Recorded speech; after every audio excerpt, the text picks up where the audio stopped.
ಅವ್ರು ಯಾರೋ ವ್ಯಕ್ತಿ ಬಗ್ಗೆ ನೀವು ಹೆಂಗದಿರಿ ಏನಂತ ಅವ್ರು ಕೇಳೋದೇ ಇಲ್ಲ ಯಾರಿಗೂ. ನಮ್ಗೆ ನೀವು ಸಮಾಜದ ಅದೇನಾಯ್ತು ಇದೇನಾಯ್ತು ಅಂತ ಅದೇ ವಿಷಯನ. ಹೋರಾಟ ನಿಂತಿಲ್ಲ, ಹೋರಾಟ ಯಾವುದೇ ರೀತಿ ನಿಂತಿಲ್ಲ. ಕೋರ್ಟದಲ್ಲಿ ಹೋರಾಟ ಮಾಡಿದ್ವಿ. ಕೋರ್ಟದಲ್ಲಿ ಮಾಡಿದ್ದಕ್ಕೆ ಕೋರ್ಟದಲ್ಲಿ ಆರ್ಡರ್ ಆಯಿತು 3 ತಿಂಗಳಲ್ಲಿ ಆಗ್ಬೇಕಂತೇಳಿ. ಈಗ 4ನೇ ತಾರೀಕಿಗೆ ಮುಗಿದ್ಕೊಳ್ಳಿಗೆ ಮತ್ತೆ ಈಗ ಅದನ್ನು ಟೇಕಪ್ ಮಾಡ್ತೀವಿ. ನೋಡ್ರಿ, ಇದು ಯಾವುದೋ ಒಂದು ಟ್ರಸ್ಟಿದ್ದ ಜವಾಬ್ದಾರಿ ಅಲ್ಲ, ಇದು ಇಡೀ ಸಮಾಜದ ಕೂಗೈತಿ. ಯಾವುದೋ ಒಂದು ಟ್ರಸ್ಟ್ ಅಷ್ಟೇ ಅಲ್ಲ, ಇಡೀ ಸಮಾಜ ಐತಲ್ಲ ಇವತ್ತು ಸ್ವಾಮೀಜಿಯವ್ರ ಜೊತೆ ಐತಿ.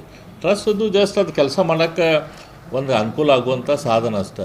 ಆದರೆ ಸ್ವಾಮೀಜಿಯವರು ಅದನ್ನೆಲ್ಲ ಮೇರಿ ನಿಂತು ಅವ್ರ ಸಮಾಜದ ಕೆಲಸ ಮಾಡ್ತಾರೆ.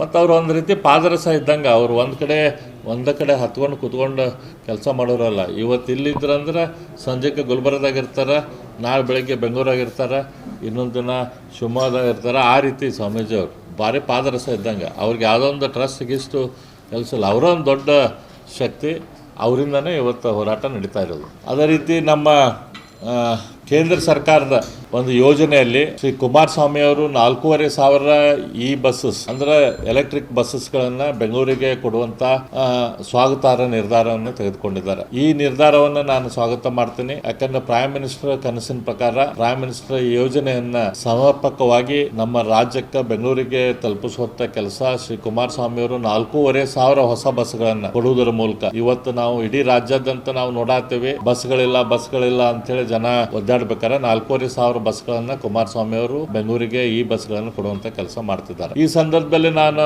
ಕುಮಾರಸ್ವಾಮಿ ಅವರಿಗೆ ನಾನು ಕೂಡ ಒಂದು ಪತ್ರವನ್ನ ಬರೆದಿದ್ದೇನೆ. ಮೊನ್ನೆ ಬರೆದು ನಮ್ಮ ಹುಬ್ಬಳ್ಳಿ, ಧಾರವಾಡ, ಬೆಳಗಾವಿ, ಬಳ್ಳಾರಿ, ಬಿಜಾಪುರ, ಗುಲ್ಬರ್ಗ, ಉತ್ತರ ಕರ್ನಾಟಕದ ಈ ನಗರಗಳಿಗೆ ಕೂಡ ಈ ಯೋಜನೆಯನ್ನ ವಿಸ್ತರಿಸಿರಿ. 4,500 ಬಸ್ಗಳು ಬೆಂಗಳೂರಿಗೆ ಏನ್ ಕೊಟ್ಟಿರಿ, ಅದರ ಜೊತೆ ನಮ್ಮ ಉತ್ತರ ಕರ್ನಾಟಕದ ನಗರಗಳಿಗೆ ಕೂಡ ನೀವು ಬಸ್ ಅನ್ನ ಕೊಡ್ರಿ ಅಂತ ವಿನಂತಿ ಮಾಡಿದ್ದೇನೆ. ಪತ್ರ ಬರೆಯೋದಲ್ದ ಅವ್ರಿಗೆ ಫೋನ್ ಮಾಡಿ ಕೂಡ ನಾನು ವಿನಂತಿ ಮಾಡಿದ್ದೇನೆ. ಅವ್ರು ಇದಕ್ಕೆ ನಾನು ಸ್ಪಂದಿಸ್ತೇನೆ ಅಂತ ಹೇಳಿ ಭರವಸೆಯನ್ನು ಕೊಟ್ಟಿದ್ದಾರೆ. ಈ ಪತ್ರಿಕಾಗೋಷ್ಠಿಯ ಮೂಲಕ ಅವರಿಗೆ ಮತ್ತೊಮ್ಮೆ ನಾನು ವಿನಂತಿ ಮಾಡ್ತೇನೆ. ಉತ್ತರ ಕರ್ನಾಟಕಕ್ಕೆ ಕೂಡ ಈ ಬಸ್ಗಳನ್ನ ಕೊಡುವಂತ ಕೆಲಸ ತಾವು ಮಾಡಬೇಕು.